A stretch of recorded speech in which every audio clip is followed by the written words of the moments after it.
This is News Today with WDW News Today. I'm Tom Corliss of WDWNT.com. Please like this video, subscribe, and hit the notifications bell to make sure you never miss the latest from the Disney theme parks all around the world. But here now the news for January 22nd, 2026. The fun thing about January 22nd, 2026 is that's the release day of Disneyland Handcrafted. So everybody, I want to remind you to go watch it because it's a fantastic documentary. If you're on the fence about it, though, you can watch my honest review. Also, please go check out on the last episode of the podcast, we were lucky enough to have Leslie IWERKS, who was instrumental in the Imagineering story and Disneyland Handcrafted, the director of those films. Her documentary series in the case of the Imagineering story. Really, really cool stuff. Please go check those out. Please go watch Disneyland Handcrafted. Cannot recommend enough. But do that after you watch this news. In fact, they're both on YouTube. This show and Disneyland Handcrafted, you can watch them all right in one sitting. Don't even leave the couch. Now the news. Walt Disney World revealed that the Zootopia Annual Passholder magnet they teased a week ago will feature Nick Wilde and Judy Hopps. The free magnet will be available for pickup at the Discovery Trading Company at Disney's Animal Kingdom from February 5th through March 15th of 2026 while supplies last. Pass holders must present their valid annual pass and government-issued photo ID. There's a limit of one magnet per pass holder. Speaking of magnets, though, that's lame movie characters. That's not as cool as this. This is our magnet of the month for Rock and Roller Coaster, which has Ileana Douglas's character, also the booth technician that's there. The original characters from Rock and Roller Coaster here on this magnet. But also the pin of the month has arrived. We're signing up these right now, too. Again, it's that same art, but as a pin. Look at this fancy card we made. I love it. Get yours now. Sign up for your subscriptions at Carousel of Products. .com. And while I have you right there, there's 10 of these left. Lori just counted them. There's only 10 left. So we're down to our last 10, counting down to extinction. Pin sets, get yours now or never, because just like dinosaur, they're about to be permanently extinct. There you go. I plugged stuff. Let's get back to the news. Mickey's Magical Friendship Fair, the castle stage show at Magic Kingdom, will shift to a later performance schedule to accommodate the repainting of Cinderella Castle. Through January 27th, the show is scheduled for performances at the following times of 10:05, 11:05, 12:40, 1:55, and 4 p.m. Beginning on January 28th, the show will be performed exclusively in the afternoon at 1 p.m., 2:05, 4 p.m., and 5:15 p.m. This cuts one performance from the schedule, but does allow guests to see the show later than usual. Of course, Let the Magic Begin, the Welcome Stage Show, will pause performances beginning January 28th. That is when this whole project is going to begin. Cinderella Castle will be restored to classic gray and blue colors. It'll be a little different, but for the most part, the Cinderella Castle you and I fell in love with. Very excited for that to be back. Got to go say goodbye to Ugly Pink Castle. Bye, Ugly Pink Castle. Magic Kingdom debuted a springtime window display featuring Daisy Duck on Main Street this week. The display can be seen across two windows outside of Disney Clothiers. In the left window is Daisy Duck, which a figure that's appeared in past window displays, but she's surrounded by colorful flowers. In the right window is a set of chairs and a table with glasses. Also on the table and chairs are some of Disney's storybook-inspired journals. And like Daisy, the table and chairs are surrounded by foliage. Daisy wears a ruffled purple dress and wide-brimmed hat, very characteristic of the Easter parade that they have at the Magic Kingdom. The Azalea Trail Maids from Mobile, Alabama wear this outfit. And so celebrating Easter at the Magic Kingdom, which used to be a much bigger deal than it is now. They used to broadcast that parade on television, but now they just do that Easter pre-parade every year. But I love that they did a little window display for it. I love it. It's great. After a themed scrim was added a few days ago, the roof of the Pete Silly Sideshow circus tent has been removed. The meet and greet venue and Storybook Circus at the Magic Kingdom closed for refurbishment for the foreseeable future while this project is carried out. The entire roof has been removed from the tent, which is visible above the themed scrim. It's not as noticeable from the lower level of Storybook Circus. It's unclear if the rest of the tent has been removed as well due to the scrim and construction walls, but either way, a pretty serious project to get this fixed up. Of course, in the months leading up to this refurb, there were tears visible and some damage otherwise visible on the tent. While this is being done, you can meet the characters outside, out and about in Storybook Circus. This program is brought to you by our official travel agent sponsor, Be Our Guest Vacations. Your dream vacation begins with Be Our Guest and their concierge team of expert vacation planners. Head on over to wwnt.travel and their team will design your next magical vacation. From the Walt, Disney World, and Disneyland Resorts to aboard Disney Cruise Line, Adventures by Disney, and more. And the best part is their concierge services are 100% free. So book today. They're also the ones booking our fantastic History on the High Seas cruise event coming up in this September. Registration's still open at events.wdwnt.com. Please join us. The EPCOT International Flower and Garden Festival will return this March with topiaries, gardens, exhibits, and more. As previously announced, the festival will run from March 4th to June 1st. But this year's festival will include more than 60 character topiaries, as well as over 31 gardens and exhibits throughout World Celebration, World Discovery, World Nature, and World Showcase. Or as I call them, Future World and World Showcase. But let's talk about the concert series lineup, shall we? March 5th through the 7th, the music of ABBA. I'm very excited. I'm going to that. March 8th and 9th will be Simple Plan. March 13th and 14th, Blue October. March 15th and 16th is Billy Ocean. March 20th through the 23rd will be the orchestra, starring former members of ELO and ELO Part 2. March 27th and 28th, it will be Herman's Hermits, say that 5 times fast, starring Peter Noon. March 29th and 30th is 38 Special. April 3rd and 4th, Chubby Checker, not to be confused with Chubby Cheddar. He was in Food Rocks. April 5th and 6th. If it was a Chubby Cheddar concert, I would cancel my Japan trip and I would be there to see that cheese dance, undoubtedly, but it's not. April 5th and 6th is Sugar Ray. This show is deranged. April 5th and 6th, Sugar Ray. April 10th and 11th, Information Society. I do not know. They're new this year. I have no idea who that is. April 12th and 13th is Rick Springfield. April 17th and 18th, Berlin. April 19th and 20th, the Commodores. The 24th and 25th is Firehouse. They're new this year. April 26th and 27th is Air Supply. May 1st and 2nd, A Flock of Seagulls. 3rd and 4th, Plain White Tees. 8th and 9th is Katrina, formerly of Katrina and the Waves, new this year. May 10th and 11th, 98 degrees. It's probably what the temperature will be. May 15th through the 16th is the Spinners. May 17th through the 18th, Josiah Queen. May 22nd and 23rd, I Am Tongi. I'm sorry if I'm mispronouncing that. I don't know who they are. They're also new this year. May 24th and 25th is AJ Croce, and it's titled Croce Plays Croce. I assume that's Jim Croce they're playing. I don't know. I don't know a lot about music. May 29th and 30th is Queensryche, and May 31st to June 1st, Maverick City Music. Admission to your favorite act is included with Epcot Park entry, and seating is available on a first-come, first-served basis. For those seeking guaranteed seating, dining packages are offered, allowing you a meal at a select Epcot restaurant before the show. You can make your reservations starting on February 5th through the My Disney Experience app or the official Disney World website. Guests who book a Garden Rocks Concert Series dining package will receive an entree and dessert or one full buffet, plus a non-alcoholic or alcoholic beverage.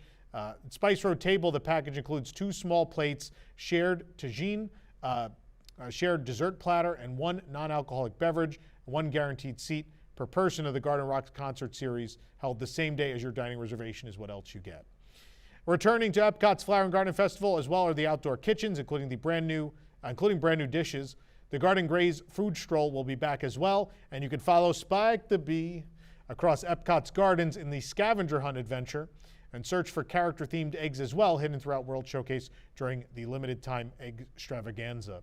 And step inside the walk-through butterfly garden filled with dozens of species in every color of the rainbow. The Drawing on Inspiration display featuring theme park concept art by Imagineers has been removed from the Epcot International Festival of the Arts. The display consisted of decals on the zigzagging walls in the breezeway between World Celebration and World Discovery, just outside of Club Cool and the Creation Shop. The decals featured concept art for various attractions and bars and more, but they're gone now. We saw some bubbling and peeling, so I assume they had to be taken down because they were falling. I would suspect they'll be back. I hope they'll be back because it was a cool display. But they were in rough shape the last time we checked. So hopefully they're just going to reprint these, maybe make them in a better way and get this back up. But the event only runs until February 23rd, so I hope they can get it done in that time. Ordinarily, Takumi-Tei at Epcot is not open on Tuesdays and Wednesdays, but the signature fine dining experience is adding dinner service for these days in the coming months.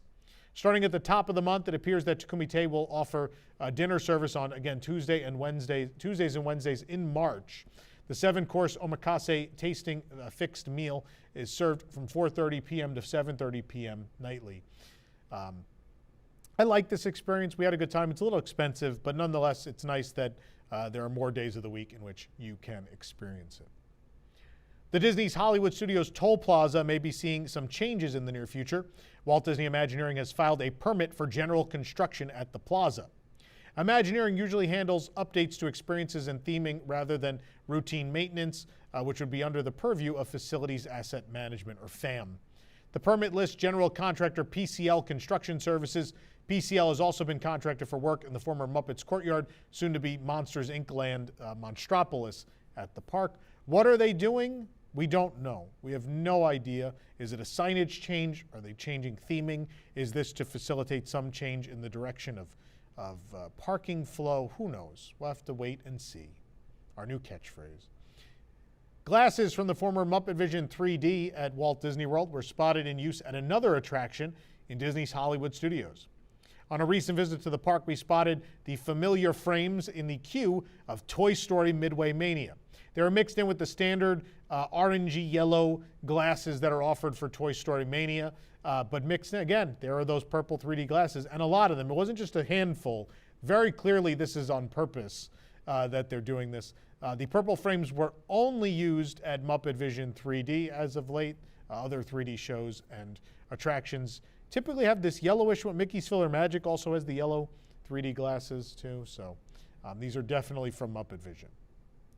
Disney announced the Garden View Lounge at the Grand Floridian Resort will reopen after 6 years on March 19th with a new menu and Alice in Wonderland-inspired theming. Reservations for the Garden View Lounge tea experience will be available as of February 19th. The tea room has been closed since the COVID-19 shutdown of Walt Disney World in early 2020. Its reopening is the final phase of the Grand Floridian lobby reimagining, which has been many years in the works. The lounge has new touches from Alice in Wonderland and will offer small bites and a selection of teas, and there are options for both adults and children. The new tea experience will be $79 per adult and $49 per child ages 3 to 9, plus tax and gratuity. This price includes the Twinings loose leaf tea selections and the afternoon tea tower. Enhancements, non-alcoholic specialty teas, cocktails, champagnes, and sparkling wines cost extra. Enhancements include a seasonal cheese selection for $21, royal caviar for $120 with mini chive biscuits and traditional accompaniments, and there are also non-alcoholic specialty teas like the Curiosity for $7.29. It's Twinings Strawberry Raspberry Refresher Herbal Tea with a touch of shimmering magic. There's the This Way, That Way for $5.99, which is Twinings Peach Mango Tea Refreshers Herbal Tea with mint in it. And for cocktails, there is the Mint Tulip for $19.50. It's Old Forester 1870 Original Batch Kentucky Straight Whiskey and Twinings Peach Mango Tea Refreshers Herbal Tea and Mint. Next up is the Martini for $18.50. It's Drumshanbo Gunpowder Irish Gin, Twinings Earl Grey Tea, lemon, honey champagnes, and sparkling wines in it. There are also various very fancy champagnes available to add on as well. I won't read those all to you. But the refurbished Garden View Lounge in the lobby of the Grand Floridian Resort has been revealed. In fact, today we got our first real look inside with no construction walls or anything whatsoever. You take a look at it right now. It looks great. Glad to see this coming back. It's nice to see it returning. Obviously, the tea service will be more expensive and it will be different. I've never actually done the tea service. It's one of my few Disney World experiences I never got to do. And so I'm excited for it to come back and to try it, even though I'm probably not the intended clientele for this. But I'll just, maybe I'll wear a frilly dress. I don't know. Stay tuned. The Humunga Kowabunga water slides at Typhoon Lagoon are closed indefinitely for a scheduled refurbishment or a potential rebuild. The original version of Humunga Kowabunga was a pair of slides that opened with the park back in 1989. These were replaced by the current trio of slides in 1998. As of January 20th, the Walt Disney World website shows that Humunga Kowabunga is closed with no specified reopening date. A recent permit suggests that Humunga Kowabunga's slides could be rebuilt. The permit contracts ProSlide Technology Incorporated, the original builders of the original and the 1990s versions of the slides. For general construction, the contracting of ProSlide by FAM indicates the ride won't be redesigned, but it could be rebuilt to ensure it's up to modern standards. Or it's just, these things have a lifespan, and I assume we've reached the end of said lifespan. Meanwhile, Mayday Falls, the highest and longest water slide at Typhoon Lagoon, is also currently closed. At this time, Disney has not shared a reason for the closure or a reopening date. Those closures, though, won't affect guests for long, as Typhoon Lagoon will close in February, coinciding with the reopening of Blizzard Beach. So I think they're just getting out ahead of that refurbishment, with both water parks expected to be open in the summer. The sooner they start, the sooner they can reopen. A new Artist Series Shimmer Wishable Train Conductor Mickey was released this week at the Art of Disney at Disney Springs, with the designer of the Wishable there for a signing, our good friend, fantastic Disney artist, Alex Mayer. While the autograph signing already happened, you can pick up the item for $19.99 at various Walt Disney World locations. It's a 5-inch plush depicting Mickey Mouse in blue pinstriped overalls with a yellow shirt and a red neck bandana. So he looks like a train conductor. Alex is a big fan, as we all are, of Walt Disney, but Alex is a big train buff. He loves the railroad. And so I'm not surprised that Alex, when they asked him which plush do you want to make, he chose Conductor Mickey. But again, this is available at the Disney parks and online. There's only 2,500 of these available, so act quick if you want one. You've heard us talking about renting DVC points through our friends at DVCRentalStore.com. Well, if you've rented points and gotten a taste of the DVC lifestyle of a Disney World vacation, you might be thinking it's time to jump in and join the club. But did you know you don't have to pay the price Disney charges for a DVC membership? You could save thousands of dollars when you buy a resale contract. So contact our friends at DVC Resale Market to find out how much you can save. Go to dvcresalemarket.com/WDWNT for more information. Of course, this is how I became a member. We did the resale and we paid, I think, about half the price for a Polynesian contract. It was a great way to save and also a great way to get the points we needed, a contract with the points we needed to book the bungalows, which was a once-in-a-lifetime fantastic experience. So highly, highly recommend their services. Starting January 21st, the booking window for Disneyland Resort tickets has been extended to 240 days, giving guests extra time to plan their vacation. This means guests can purchase tickets and make Park Pass reservations up to 240 days in advance of their trip. The booking window was previously 180 days. Viral TikTok videos have captured another strange Disney Parks incident. This time, a yelling Disneyland guest was booed out of the Candy Palace at Disneyland. In the video you're looking at now, the screaming guest faces two cast members, one of whom is on the phone. The video starts as someone tells him he's yelling like a child, to which he responds, "I'm yelling like a child, madame. This is a racist company." A guest tries to tell him to stop yelling because there are children around. He screams, "Really? Yes, really." Another guest also tells him to calm down and stop yelling. He doubled down saying, "It's racist, it matters." The man saying something about having had this discussion yesterday and then leaves the store because the crowd is booing him.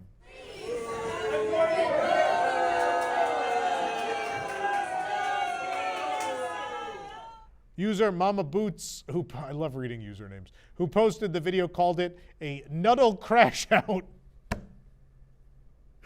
referencing the popular Disneyland treat. So I guess it was something about, he was mad about the nuddle. Hey, I'll be that guy. If they were out of peanut brittle, I might be in the middle of that store screaming too. I don't know. I don't know how it would be racist that they're out of nuddles, but either way, commenters said the guest's reaction was because he did not get his Magic Yield or discount on a treat. Another video of the incident begins a moment earlier when the guest is yelling, "You are not sorry. I had this discussion yesterday. I want this in the newspapers." Well, we're not the newspapers, but we reached some people here at WDWNT, so I hope this fella got what he wanted. Either way, there's no reason to yell at cast members in public. Please don't. And if you do, I think we have finally found the right response to these incidents. Kudos to these guests. I could not think of a better way to diffuse a situation than to boo people. Who's going to stand there and get booed? Let's remember, Bob Chapek wouldn't come to Florida because we threatened to boo him.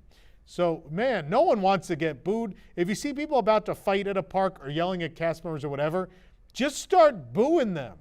This is the best solution we've found yet. Love it. But also, you better have a peanut brittle or we're going to war.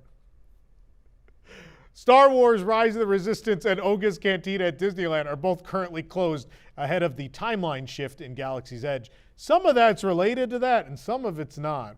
Construction walls have gone up around the attraction, and a closure sign has been posted on the dining location.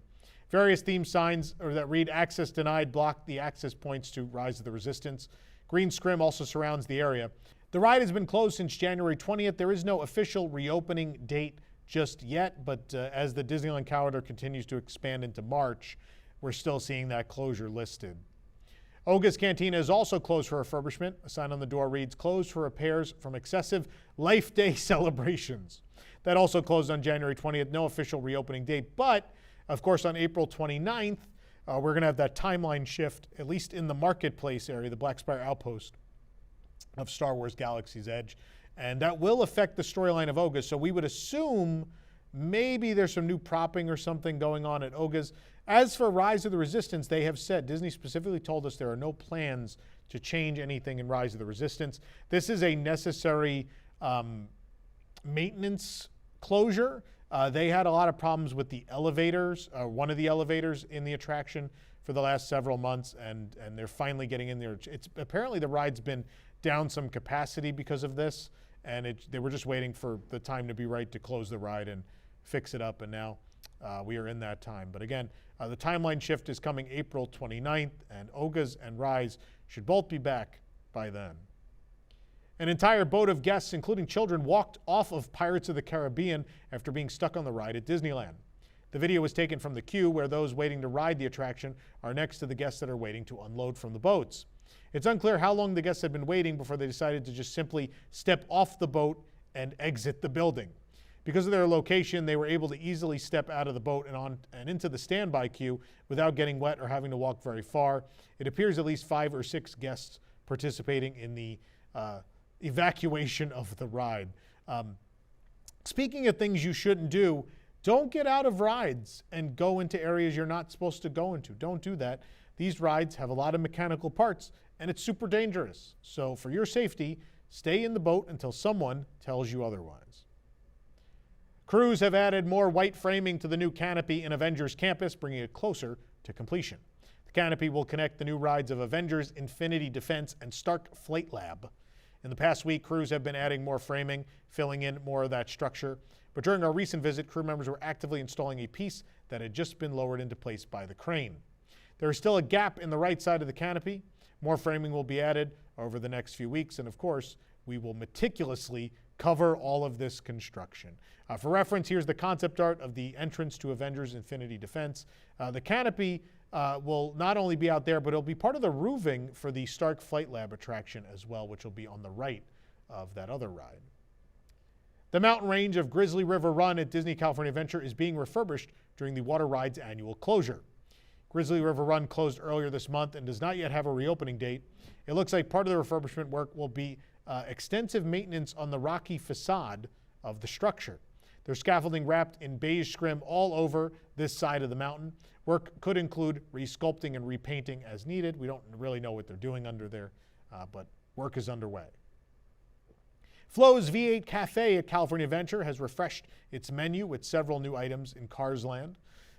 Among those items is the Big Dipper Cheeseburger for $15.99. Look at that. The Winter Circle Chicken and Waffle for $17.49. The Tuned Up Fenders for $14.49. Fillmore Groovy Greens for $11.99. The Fillmore Groovy Greens with Crispy Chicken Fenders for $14.79. There are mini buckwheat waffles for $8.49. A Fast Track Loaded Fries for $11.99. You can get a cup of chili for $7.99. The Start Your Engine Cold Brew is $7.29. And the Stop Sign Cream Soda Pop is $7.79. Everything is available again at FLOS VA Cafe in Cars Land at California Adventure. If you'd like to watch a review of all of this, our Disneyland reporter Eden went and tried it all. You can go watch that, not on this channel. You have to head on over to WDWNT POV, and that's where you'll find it. That's also where you'll find Nick went through the Lorcana Quest and Scavenger Hunt at the EPCOT International Festival of the Arts. We have a full vlog of that experience.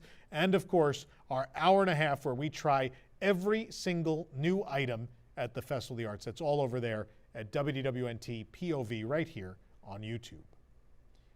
Jumpin' Jellyfish in Paradise Gardens Park at Disney California Adventure will be closed for refurbishment beginning in late February. I guess I better cancel my trip. Jumpin' Jellyfish will close on Monday, February 23rd, 2026. The last day to ride it before the closure will be Sunday, February 22nd. A reopening date is not yet available. That's our other catchphrase when we talk about Disneyland. The Disneyland Resort calendar only goes through March, and the ride has no hours throughout the last date available. Jumpin' Jellyfish, of course, is a parachute-style ride, one of the classic carnival rides at Disney California Adventure. It's designed for little guppies, 40 inches or taller. It bounces guests up and down a 40-foot tall kelp bed in one of 12 jellyfish ride vehicles. I love that description of Jumpin'. That is fantastic. I love it. I have a love-hate relationship with Jumpin' Jellyfish. That whatever that announcer voice is that plays, or that person like pretending to be a child, drives me nuts. I hate it. But I love the name, I love the sign, and at night I kind of like the look of Jumpin' Jelly. I hate to be that guy and celebrate original DCA. I'm kind of a Jumpin' Jellyfish stan. Put that on a shirt. Disneyland Resort has released a new 70th anniversary merchandise vault collection featuring Tinkerbell. Several items were released online at the Disney Store website as well. Among the items is the Tinkerbell t-shirt for $39.99. There's a long sleeve top for $64.99. There's the trinket tray, which is ceramic, for $24.99. The Tinkerbell water bottle is $29.99. The blanket is $69.99. There's also a sticker set for $19.99. A sticky note set is $19.99 as well. There's a Tinkerbell pen for $34.99 and a Tinkerbell postcard for $3.99. The Disneyland 70th Anniversary Tinkerbell Collection can be found in the Emporium and Disney Showcase on Main Street, USA at Disneyland Park. The downtown Disney District building that once housed La Brea Bakery and then the Earl of Sandwich is now being demolished. We saw an excavator tearing down the walls and roof on Tuesday. The permit to destroy the building was approved back in December, and first 2 nearby ticket booths were demolished to make the space necessary for the new project. Railings were also removed and pavement was torn up. Most of the former La Brea Bakery has now been torn down, and when we left the area, only this section of the building was still standing. It's all gone now. For reference, here's what the building looked like before it was destroyed. Replacing La Brea Bakery is the long-delayed Porto's Bakery, which will get a brand new building and a larger space than La Brea had, which is why they had to knock down those ticket booths. A new Earl of Sandwich location is also under construction. For the absolute latest on these stories and all that didn't make it into today's show, be sure to check WDWNT.com and follow us on all your favorite social media platforms. You could support the entire team behind this show and others by joining the WDWNT Interglobe Society at patreon.com/WDWNT. Get access to exclusive content, discounted show and event tickets, and more. A special shout out to our WIGS members watching who make this show happen every week. Thank you guys very much. For the worldwide leader in Disney Parks news, this is Tom Corliss saying enjoy the rest of your today and have a great, big, beautiful tomorrow.